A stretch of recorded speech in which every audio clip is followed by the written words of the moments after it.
Kasus penganiayaan yang menimpa artis cantik Jennifer Rochelle Koppen di Sisi Bar, Jalan Peti Tengah, Kuta Utara, Badung segera naik status dari penyelidikan menjadi penyidikan. Polisi memanggil terduga pelaku dalam waktu dekat ini. Kepastian itu disampaikan Kanit Reskrim Polsek Kuta Utara Ibtu Amir yang dikonfirmasi pada Rabu 18 Mei. Dijelaskan, pihaknya menjadwalkan gelar perkara kasus tersebut pada Jumat 20 Mei 2022, mengingat sebelumnya sudah memeriksa 3 orang saksi termasuk korban. Lebih lanjut dikatakan Rabu 18 Mei, Unit Reskrim Polsek Kuta Utara menerima rekaman CCTV terkait insiden tersebut dari pihak Sisi Bar. Saat ini rekaman tersebut masih dianalisa polisi.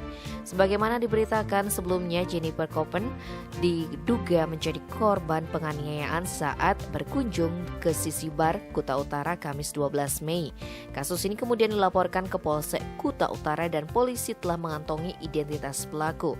Saat kejadian, pemeran Kirana dalam film generasi 90-an, Melankolika itu awalnya datang bersama teman-temannya ke Sisi Bar.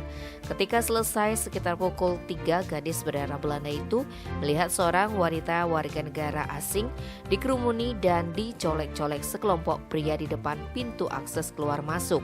Perempuan pemilik akun Instagram @jenniferkoppenreal30 dengan pengikut 1,6 juta itu berinisiatif membantu dan spontan menegur salah satu pria itu agar berhenti mengganggu bule tersebut.